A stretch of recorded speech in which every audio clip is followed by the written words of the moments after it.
Protests planned across the United Kingdom, a particularly big one taking place tomorrow, a march that begins at 2 p.m. and finishes up in Trafalgar Square between 5 and 7. And towards the end of the NATO summit this morning, Donald Trump was asked whether he was worried about the protests. I think it's fine. I mean, I think they like me a lot in the UK. I think they agree with me on immigration.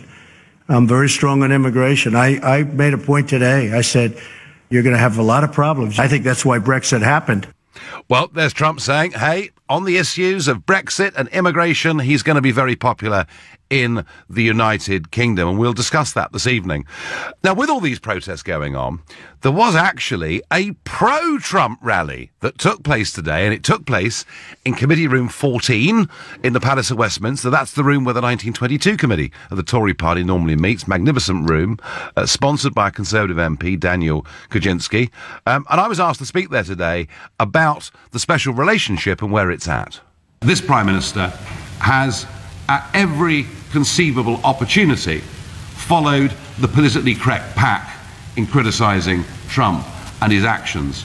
So the special relationship is, I'm sorry to say, not in a very good place right here and now. And I would love to say that I think this is going to be a hugely successful visit, but I think it's going to be very difficult. Well, I do think it's going to be very difficult indeed, because whilst he stirred things up at NATO, he did leave them actually quite peacefully, because he said, OK, more pledges have been made, that's fine, I'm happy now, I'm committed to NATO. But he did make some comments about Brexit, and he sort of said, well, Brexit is Brexit, and he wondered whether, with the Chequers deal, the voters were getting what they had actually voted for, and that, I think, will sound some alarm bells. He's having dinner tonight with the Prime Minister and an audience up at Blenheim Palace, and they'll sit down and have proper formal meetings tomorrow. But given that the President has told us that he thinks he's quite popular in the United Kingdom, I want to know, do you think he's popular? And if you think, yep, absolutely, and he's very welcome indeed, call 0345 6060 973. If you're not a fan, then tell me why by texting to 84850, or maybe you've got a message for President Trump. Now, please, please, please keep it clean, but tell me what your message would be. Tweet using the hashtag Farage and LBC, and of course you can watch us on Facebook and you can comment there too. Now, let's be frank about this. President Trump has had, through much of the British media, almost wall-to-wall negativity about him and who he is. And many would say, hey, he's brought it upon himself. He is, above all, a New Yorker. And New Yorkers can be very brash and very to the point. Over 50% of the population do think he should be here on this working visit, according to YouGov polling. But when it comes to perceptions of him, whether he has sexist or racist tendencies, he's struggling with the electorate, sort of 65% of the electorate saying that they agree with those statements. 38% think he is a strong leader. But actually, do you agree? Brian from Washington in Tyne and Wear, a first-time caller. Do you agree, Brian, with the President when he says he's really got some support here? Hi, Nigel. Basically, I'm one of these people who kind of wonders what is he doing in Britain, because obviously his point of view is America first, and I think all those people who are supporting Donald Trump are going to be disillusioned, because he's certainly not going to be bringing any economic advantages to this country, because he's always stated that his only interests are in America. No, Brian. No, Brian. That is not true. Look, when he came across to Davos, to that big world economic conference, he said very clearly, America first, but not alone. And I would suggest to you, Brian, that our government should put the interests of our people first, but at the same time want to be good neighbours with as many people as possible. Okay. My challenge to you, Nigel, is this, and what can you tell me? What is he going to do for this country then at the moment? Because I've not heard anything concrete from Donald Trump about supporting, the manufacturing industries over here, anything. Well, OK. I mean, Brian, let's draw a comparison between this president and the previous president. You know, the previous president rocked up during the referendum telling us that if we voted for Brexit, we'd be at the back of the queue. Now, all right, David Cameron probably told him to say that, but that's what he said. The Trump administration have said, as far as a trade deal is concerned, we would be at the front of the queue. That's a very big difference, isn't it? Yeah. The thing I don't like what he's the way he speaks about, in brackets, foreigners, especially to Hispanic people, and it's really awful. The images we've seen on television about him putting young children behind bars, it's just unacceptable. I'm a parent myself, and I had to turn the TV off because I couldn't watch it. Well, I mean, I can't understand someone doing that. Well, Brian, he did change that policy, and to be fair, the British government do that as well. We separate parents and children if a family illegally tries to enter. But Brian, what I do understand is that when he gets up on a platform and he talks about Mexicans, and he says some of them are nice people, but too many of them are rapists and drug dealers, that is the kind of language that I think Brian does put off a lot of people. Yeah, because they're not. It's a fact. Yeah, there are drug gangs. We all know that. We've watched panoramas. We've seen all the documentaries on TV about Mexican drug cartels, and but not everybody in Mexico are like that. They're good people, and they shouldn't be treated in horrible fashion. He does say some very tough stuff, Brian. He says it as he sees it. It does cause offence to some people. But, Brian, let me just try one last question back at you. What is interesting about Trump is that he stood on, we call it a manifesto, they call it a platform. And as president, he's been putting that platform into place, and I think showing faith with the democratic process, which I would suggest, Brian, is in marked contrast to successive British governments who say they'll do something and then never do. Yeah, I'll give him that. He stood by some of his policies. I do wish that Bernie Sanders was in charge of America, though. I'd be much happier. Well, I tell you what, Brian, if the Democrats had picked Bernie Sanders and not Hillary Clinton, or Crooked Hillary, as Donald called her, I suspect Bernie would have won. Brian, I thank you for your call. And I think a lot of people, Brian represents the way quite a few people feel. It's kind of the way Trump says things that puts a few people off. Let's go to Dexter from Edinburgh. Dexter, good evening. Hello, Nigel. So, is he popular with you? I like him because he does what he says he's going to do. He's kept his manifesto pledges to the American people, which is a good deal more than Theresa May can say. Well, she's led us up the garden path. Well, and then she's just and Dexter, stronger words than that. Stronger words than that have been used about Theresa this week, haven't they? Oh, she's just so weak. She's let down the British people. She is not defending the interests of the British people in the way that Trump is about defending American interests. She's buckling to the EU. She's allowing them to bully us, and by appeasement, by giving in to every demand. I'm a proud Britisher, a Scot and Britisher, Britain, but I feel ashamed the way that she's allowed us to be treated. So would you agree, Dexter? Would you agree with a text I've got here from Maria in Chislehurst? She says, I wish Trump was ours. Yes, I do. I wish we had a real leader, taking control of this whole process. This should have been done and dusted a year ago at least. Well, it's dragged on. It's procrastination. Boris has it right. He says that this dream, it's been hampered by indecision, by procrastination, and a self-doubt. And Theresa May is just not a leader. She sees the EU as a problem to be dealt with, mitigating all the negatives she sees it, not the positive thing that it can be, and we need a real leader to do that. Well, I can tell you, Dexter, that there are two members of Trump's cabinet that I've spoken to in the last 3 or 4 months, face-to-face, who've just looked at me and spoken with incredulity that the Brexit process is still going on, that we're applying for a transition period, and that was before this Chequers deal, about which there was a white paper today, and more of that later on. Dexter, I think a lot of people who are, particularly those that are strong Eurosceptics, do have a sneaking admiration for President Trump. Dexter, I thank you for your call, and Chris takes very much the same view by text. Mr. President, could you please teach our Prime Minister how to negotiate and explain that her Brexit isn't a negotiation, it is a surrender?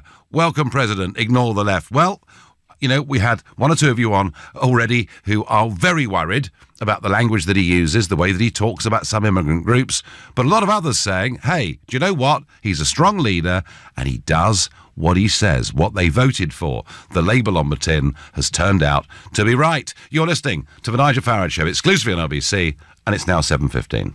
Well, 50,000 demonstrators tomorrow are expected to march through London on the Stop Trump rally, and they'll finish up in Trafalgar Square and there'll be speeches. Even rumoured today that Sir Nick Clegg, may be joining that demonstration. When Trump was in Brussels at the end of the NATO summit, he was asked about this, and here was his response. No, we haven't got it. Right, we've lost that. Never mind. Well, what he did say was, he said, because of my stance on immigration and on Brexit, I think I'm very popular. We can hear it now. I think it's fine. I mean, I think they like me a lot in the UK. I think they agree with me on immigration. I'm very strong on immigration. I made a point today. I said, you're going to have a lot of problems. I think that's why Brexit happened. Well, actually, I tell you what, I think that's why Brexit happened too. I think the problem that Donald Trump has with the British people is his style. It's something that we're pretty much unused to in this country. He thinks he's popular in the UK. The poll ratings don't suggest that, but these things can change. Tracy makes a point on Facebook. She says Trump's approval ratings here in America are rising. And that is true, Tracy, particularly amongst Republican voters. Now, we're going to go now live to Blenheim Palace and speak to Mike Hughes, an LBC reporter who's there. Mike, hello. Hello, Nigel. Good. So what's happening? Has the president arrived? Well, not just yet. He's running a few minutes late, actually. He was due to arrive here about 5 minutes ago, so they've brought the band out instead to keep all the media and dignitaries and guests here slightly entertained. I must say, it's all very stately here, even though it's not exactly a state visit.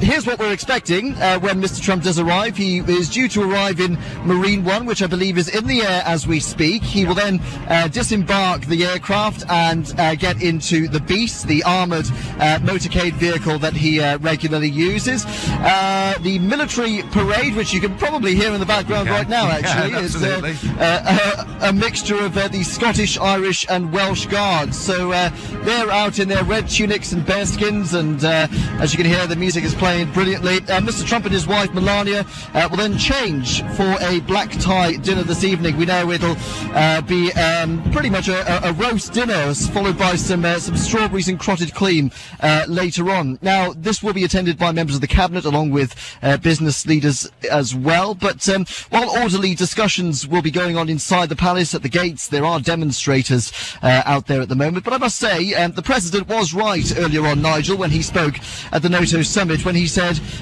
people here like him. And I must say that there are pro-Trump protesters outside the gates as well. Yes, we have spoken to some of them earlier on. There are counter-demonstrations going on. So it is very much a mixed affair, but as you can probably imagine, all of these things don't exactly run like clockwork, so we are still awaiting the arrival of the US president in the next few moments. Well, Mike, now tell me, I was told that number 10 were controlling the guest list. What sort of people are there, apart from the cabinet? Well, so we will have members of the cabinet, but certain members aren't being invited. But there are going to be business leaders, I guess you could probably put them. Certainly distinguished members of the business community. So heads of pharmaceutical industries, defence industries, technology, but even things like, travel and the creative industries as well will also be represented here tonight. And it is going to be quite the affair, Nigel, from what I hear. There will be an orchestra playing inside while people are having dinner. I'm told that it will be a mixture of hits of 20th century cult classics. So we're still waiting to find out exactly what is on the running order there. But it will be a very good night. We haven't seen the Prime Minister just yet. No doubt she will descend these steps of Blenheim Palace here in the courtyard in the next few moments when the President is due to arrive. OK, I don't, Mike, stay there. We'll come back to you. When that helicopter hoves into view, we'll get you back on. Thank you. Well, that's what's going on at Blenheim. It's all very grand. The guest list sounds to me like a list of the big corporates, and actually they'll generally tend to be the kind of people that Donald Trump doesn't necessarily get on very well with. Hey, Steve is a first-time caller from Southampton. Steve, do you like the president? I'm not his biggest fan, Nigel, no. No, fair dues. And what is it in particular? Is it the style of Trump that you don't like? Is it the policies he stands for? Is it both? It's everything about the man. Right, go on. To be honest, I think Theresa May invited him far too soon.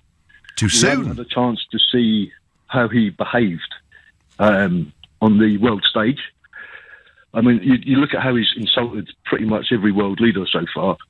He's stood up and thrown his sweets at Angela Merkel and stuff, and Good. you know, what he's said Good, I'm pleased about that, Steve. Germany, and you're pleased about that. I'm really You pleased that think- somebody you at think last, that- somebody at last has called out, the country above all that has sought since 1945 American military protection and yet is not prepared to pay more than about 60% of the contribution to the NATO club. I'm really pleased he did that. No, that's just rude. There are ways and means of doing things. It's like this evening. I mean, how can he turn up late to Blenheim Palace to meet the Queen? I mean, that's just insulting. Well, the Queen's not going to be at Blenheim Palace. I'm thinking the reason they chose Blenheim, actually, Steve, is, of course, that was Winston Churchill's birthplace. He's a massive fan of Winston Churchill, and he believed in a special relationship. And, of course, one of the first things, on day one of being president, he put the bust of Churchill back in the Oval Office, and maybe I had a little bit to do with that. But Steve, he likes this country. Shouldn't we try, even if we find his style and the way that he speaks very difficult, shouldn't we, Steve, in the national interest, at least try and have good relations with him and his administration? No, I don't think we can. I think anyone who blames immigration for a country's problems is just the lowest of the low, taking the easiest option. So how would you explain? Steve, the recent Italian elections then, where immigration dominated completely and two parties? Immigration is a big issue. Yeah, immigration is a big issue, but the immigrants aren't at fault. You know, these people, by the way, they're not Mexicans. They're people coming from like El Salvador and stuff in fear of their lives. They're not just Mexicans trying to get across the border. They earn a couple of quid. Well, actually, there are 1 million Mexicans who legally cross the border every single day to earn a few bucks and then go back again. But Steve, I mean, clearly, is there okay, let me ask you this. Is there anything this president could say or do that might make you change your mind? I really don't think so. Okay. And will you be on the march tomorrow? No, unfortunately not, no. But I give them all my best. I think the more demonstrations, the better. The world has to see that he shouldn't be here. He shouldn't be here. In our country. So what should we do with our trade relations with America, our intelligence sharing with America, our links through NATO with America? How would you suggest we develop that relationship? Friend doesn't start threatening our trade deals and putting tariffs on our products.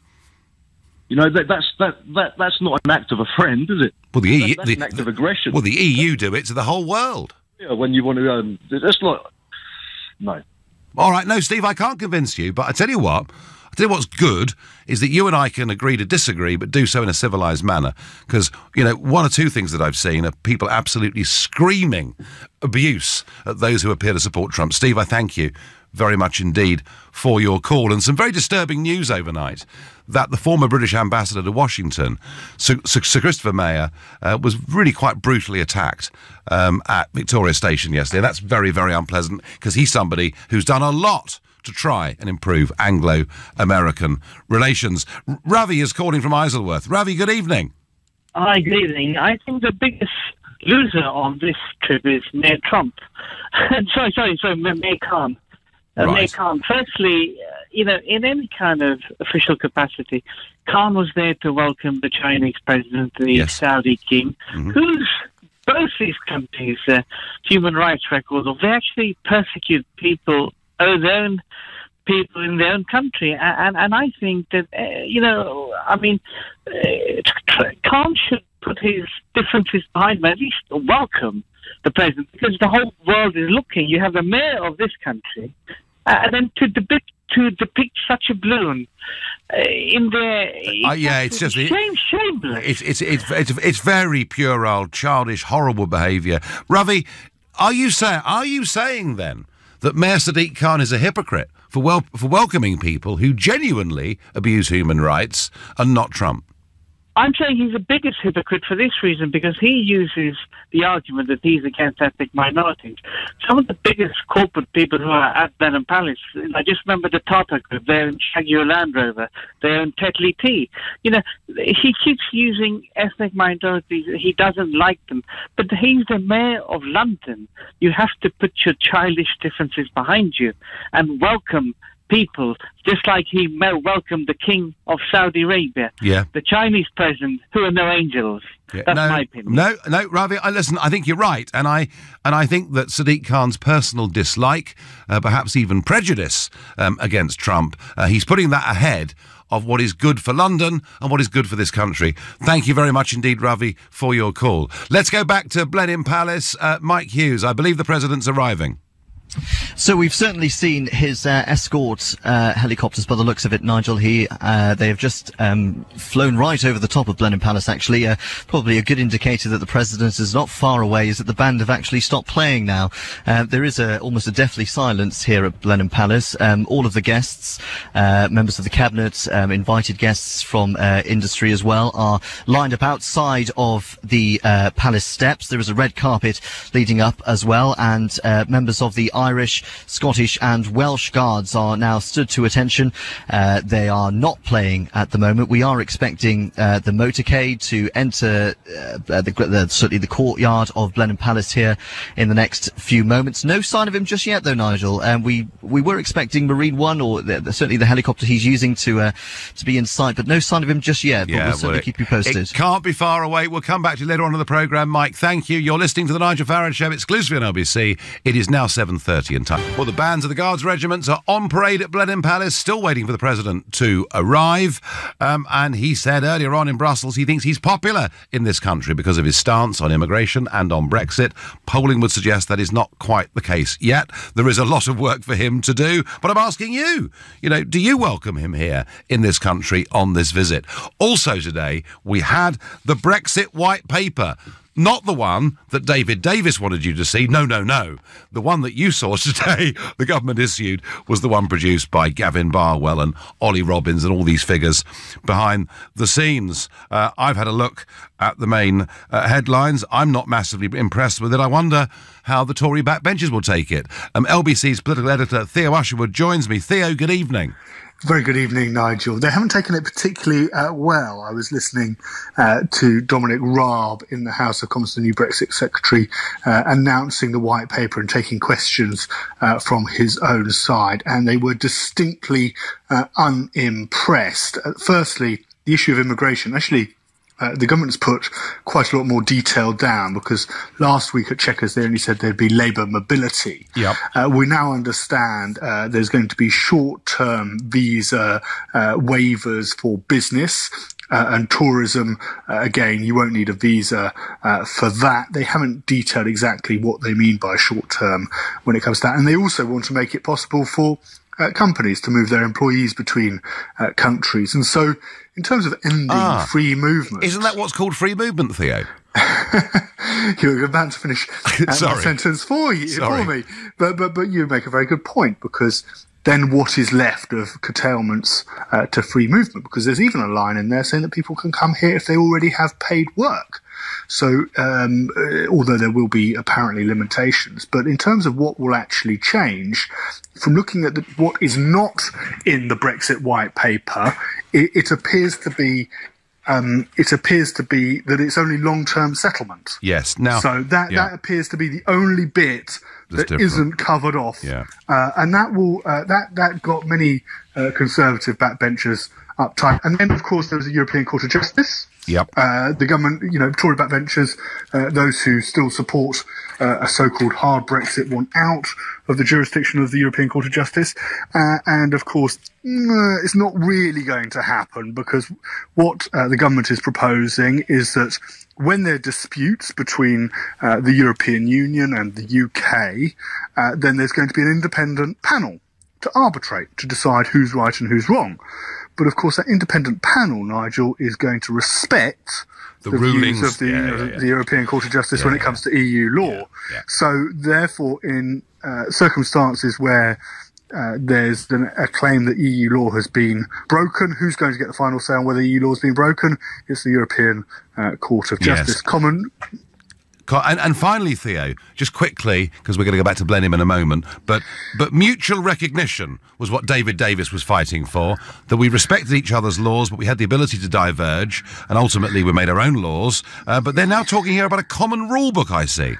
Yes, this is quite important, and I was just about to talk about it when you asked about it quite rightly. So, under the common rule book, we're going to follow the same rules and regulations as the European Union. So, therefore, if there's a direction when it comes to the shape of bananas, we're going to follow that. But Theresa May is insisting we're outside of the customs union. So she said that we can diverge and that Parliament can, if you like, decide that it wants to diverge. It wants to go a separate way to the European Union.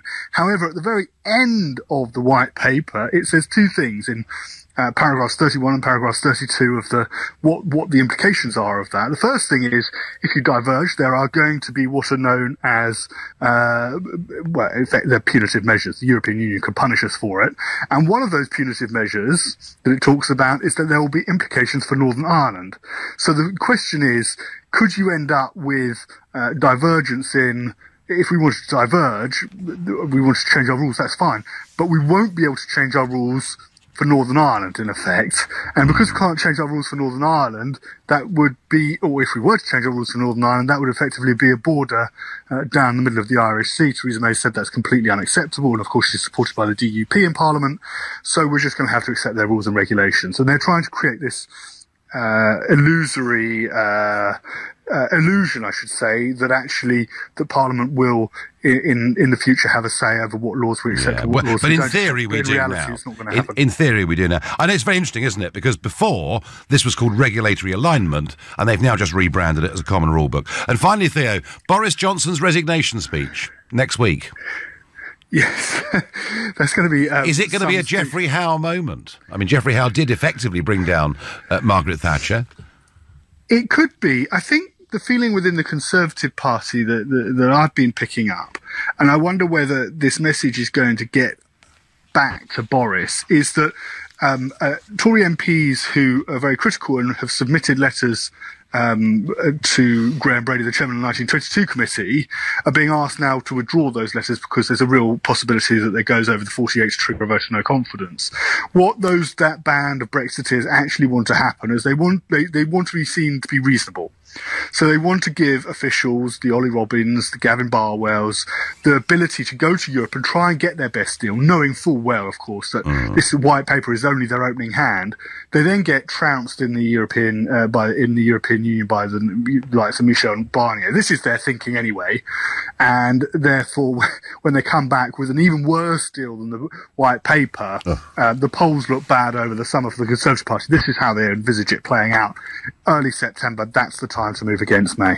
Well, that's fine, but that would leave very little time running up to the October deadline on a trade deal. Hey, Theo, thank you very much indeed. Absolutely. Have to say, nothing there in that white paper that impresses me at all. The whole thing is a sellout. It is a betrayal of what she promised the British people. And Robin Eltham, I think, is on the money. He says, hi, Nigel, it's not a white paper, it's a white flag. That's what he thinks. Let's get back to Trump and his visit. Anil is calling from Pinner. Anil, good evening.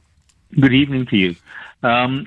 I'm not a big fan of yours, Mr. Farage, but let me put it like this. How is it that a very decent, honest, intelligent people like the British can accept a bounder like Trump, come whatever may? Whatever he does, nothing is wrong. I ask myself that question as an outsider because I'm Indian, and I observe these things with a certain amount of amusement. I know Mr. Modi is making a great play for Mr. Trump's attention.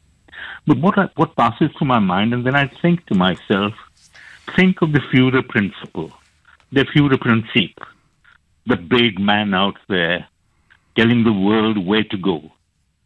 And then think of the importance of the bully in English literature, Flashman. Yeah. From Charles Dickens's days, going right down to modern times. And you begin to understand are people like Mr. Trump, whether they represent the United States of America or not, they do represent a kind of super-Eid to whom you have to kowtow. Even if you believe... Well, Anil, we don't have to kowtow to Mr. Trump or to Brussels or to anybody. But isn't it logical, Anil, whatever you think of this guy, isn't it logical, given in terms of intelligence and defence and economics, that our histories, our presents and our futures are so closely intertwined that we respect the office of President of the United States? Does that mean that one can't lampoon him? No, of course. Does that forgive? Just one word, and I'll go on. Get out of your way. No. The fact that a person like that can come here with his record, with the number of lies he's said, stand in the public domain, preach. Obama could not have preached to you, but he has got away with preaching today. He comes highly recommended by you. He comes highly recommended by people who think that somehow he's making America great. He's not. He's making it very small. America is no longer paradigmatic. I don't know about that. I don't know about that. But he is the President of the United States. I mean, are you suggesting, Anna, that we should not have even welcomed him to this country? No, welcome him. Welcome him. Treat him nicely. Roll out the red carpet. Make him listen to his cult music, whatever he fancies. But for God's sake, don't be taken in by the man. OK, fine. Anil, you've made your case very, very clearly. What is happening at Blenheim, Mike Hughes? Well, we appear to be just a few seconds out here, Nigel. Taking time, isn't it? He certainly is, yeah. We're running around about half an hour late from the itinerary, but I think that went out the window quite some time ago now. Mrs. May is stood in the middle of the courtyard here in Blenheim Palace. She's dressed in a long red dress, which is sleeveless. She is stood next to her husband, Philip, who is in black tie attire. We are expecting Mr. Trump to make his way up the road which leads up to the main gates here to the courtyard here at Blenheim Palace. We must be seconds out now. Mrs. May is stood quite solitary next to her husband. The band, who are all now stood to attention. They were put at ease a few moments ago. Yes, we're seconds out here. I still can't actually clap eyes on the motorcade yet, but we do understand that Donald Trump's helicopter, along with its Outrider aircraft, touched down roughly around about 10 minutes ago. So the transition from the landing site to where we are now, probably maybe a mile down the road, not very far. Clearly something's holding them up, but we should be expecting them any moment now. Awkward for the Prime Minister to be stood out there with her husband in the middle of the courtyard. Well, she does have her husband Philip next to her, so at least someone to converse with for the next few minutes. And am I right, Mike, in thinking that Blenheim was chosen because it's Churchill's birthplace? Well, we do understand that Donald Trump is a big fan of Churchill. He is, yeah. Yes, it was his birthplace. It was also the place where he proposed as well, around about 37 years later after his birth. And there is a famous quote that Churchill said that he made two decisions in life: one to be born here, and the second to propose here. And I think that resonates quite well with Donald Trump, actually making his own decisions in life. So yes, I mean, you know, it is very nice. There has been speculation in the media, I will say, the local media around here, that Mr. Trump would take or pay a visit to Winston Churchill's gravesite, but I have spoken with police who are unaware of those plans, so I think we can discount that for now. But yes, certainly quite a significant location, and clearly something that resonates with Mr. Trump. So yeah, no, absolutely. Yes, I'm sure it'll be a lovely evening. Please keep the stopwatch on how long Mrs. May and Mr. May are out there in the middle of the courtyard. We're going to the break. You're listening to the Nigel Farage Show, exclusive in LBC, and it's now 7:47. Mrs. May is still on the tarmac waiting for President Trump. She's been out there an awfully long time, but the car has now arrived. Mike Hughes, at Blenheim. It's about... Nigel, Donald Trump is He is stepping out of the vehicle as we speak. He has just shaken Mrs. May's hand. His wife Melania is now coming around the side of the beast. She is shaking the hand of the Prime Minister and her husband, Philip. Mr. Trump is dressed in black tie attire, a dicky bow, white shirt, black suit, tux. Melania is dressed in a yellow dress, very nice actually, full length.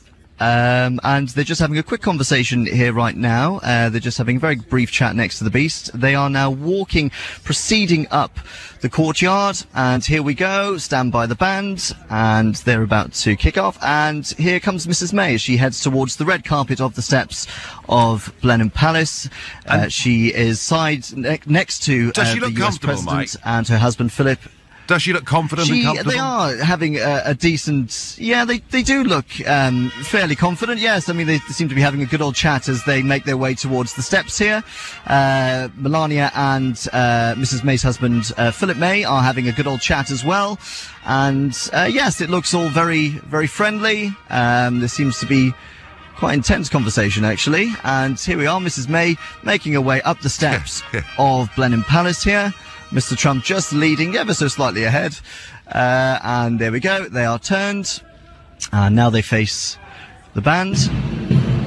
Right, we'll leave it with you, Mike. Thank you very much indeed. Well, I tell you what, intense conversation was described there. I tell you, there'll be certainly some very intense conversations tomorrow. So Trump is there with First Lady Melania at Blenheim Palace. It's the red carpet. It's military bands. It's all of it. Is this the right thing? Is Trump popular with you? Linda is a first-time caller from Wales. Good evening, Linda. Oh, good evening, Nigel. I'm not actually from Wales, but I'm staying in Wales. You're staying in Wales? Okay, fine. Yes. So Linda, tell me, around in a caravan all over the place. Well, with the weather, you must be having a great time. Well, yeah, you could say that. Yeah, good. So anyway, are you pleased the president's here, or are you enraged by it? No, I'm more than happy he's here. I wish he'd wear a size God knows what boot and kick Mrs. May up the backside with her Brexit behaviour. He might tomorrow. You never know. Good. He's already said. Metaphorically speaking, of course. Of course, but he's already questioned in the wake of the Chequers Agreement whether this is what the people voted for. So there are going to be. It's not. No, as one of the people who speak to a lot of the people, I am telling you this is not what we voted for. We voted to leave the customs union and the single market, and I mean leave them. I don't mean piddle about and muck about and make it a soft Brexit.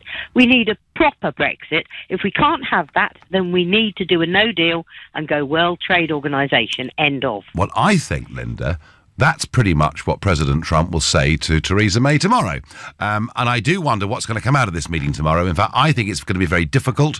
There'll be a press conference at Chequers tomorrow afternoon, and I'm betting that the body language at that press conference is not as relaxed as was described to us from Blenheim tonight. Linda, thanks for your point of view. Enjoy the rest of your caravan tour. Let's go to Nigel, who's calling from Wokingham. Good evening, Nigel.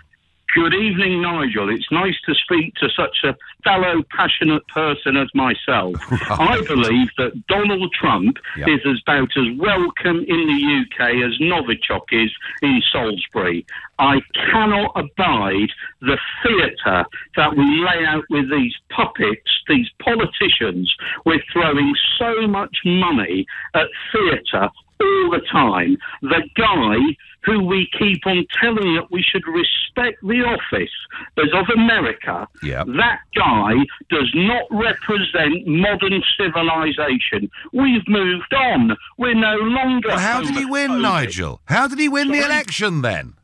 How did he win it? Yeah. He won it by actually appealing to probably ignorant, bigoted. I've got to say, Nigel, I know you might say, the great unwashed, the plebs. We're very good at looking after ourselves. At the end of the day, the world is full of people, Nigel. The actual American government have actually funded over in the Marshall Islands, atomic testing. I know I've gone off piste here. But at the end of Just the day, a bit. Why do we have to welcome somebody so toxic? The UK doesn't want him here. He is an embarrassment. Well, actually... He's an empty vessel, Nigel. Actually, Nigel, I tell you what, Nigel... Please let me finish, Nigel. No, hang on, you've had a very good go. Let me just say this to you. We have... In terms of defence, in terms of intelligence, in terms of investment and business, a big relationship with America. Does that not matter to you? In the actual morality of things, Nigel. It's your show. I absolutely love the fact that you've been given a show, but let me say the following points, okay? Point, because there are others that want to get on to. Make a final point, Nigel. And the point about this show is people can come on and have their say, but I try and get lots of them. So, Guy, it wouldn't matter what he was pursuing. He's in pursuit of his own ego. He is an empty vessel. That guy is an empty vessel. That guy has got no actual moral conviction. All right. And are you marching tomorrow? Are you marching tomorrow? Nigel, unfortunately, I'm a taxpayer running a company, and unfortunately, I'm having to fund people like him coming here, denying our police forces. We've got people... Well, we have all sorts. We have Arab dictators. We have all sorts of human rights abusers that come here and get the red carpet treatment. Nigel, you've made your point. We kind of get it. And I want to say this. Nigel says he can't come on the protest because he's got a company to run. I want to say to everybody who is coming on that protest, you're entitled to your point of view, just as Nigel from Wokingham is entitled to come on this show and have a different point of view. But the point about democracy is that it should be done in a civilised way. So please, if you're going to protest tomorrow, do it peacefully. We do not want London to look like somewhere full of yobbos. Our footballers have done us credit in terms of the way they behaved at the World Cup, and I hope our protesters do that tomorrow as well. People are fully entitled to protest. Please do it sensibly. I've got time for one last caller on this. Jeff from Redditch, you've got the last word on this, Jeff. Do you welcome Donald Trump coming today? He's the best thing since sliced bread. Is he really? He actually has got elected on a manifesto and he's sticking to it. Yes. He believes in his own country 100%. He does. He shoots from the hip. That's the problem. Where he's coming from, and you don't have to agree with him. Whereas in this country, we've got politicians who couldn't lie straight in bed. I suspect there's the same over in Europe. We've got a bunch of civil servants here. Now we've got a bunch advising Mrs. May. We've got a bunch of civil servants over in Europe. Do you remember that programme, Yes, Minister? Yeah. People thought that was a joke. Well, I tell you what, Jeff. Today's government white paper proves that it's a full documentary because the David Davis version got put in the bin. Jeff, I thank you. So the last two callers there, one who thought Trump was an abomination, another who thought he's the best thing since sliced bread. He's here. And those meetings with Mrs. May tomorrow will be fascinating. Brexit will be a huge part of it. And there'll be a press conference at Chequers. It's going to be fascinating. You've been listening to The Nigel Farage Show. I'm back on Sunday morning at 10 o'clock. At 10 tonight, it's Tom Swarbrick. But up next, it's Clive Bull. Nigel, thank you.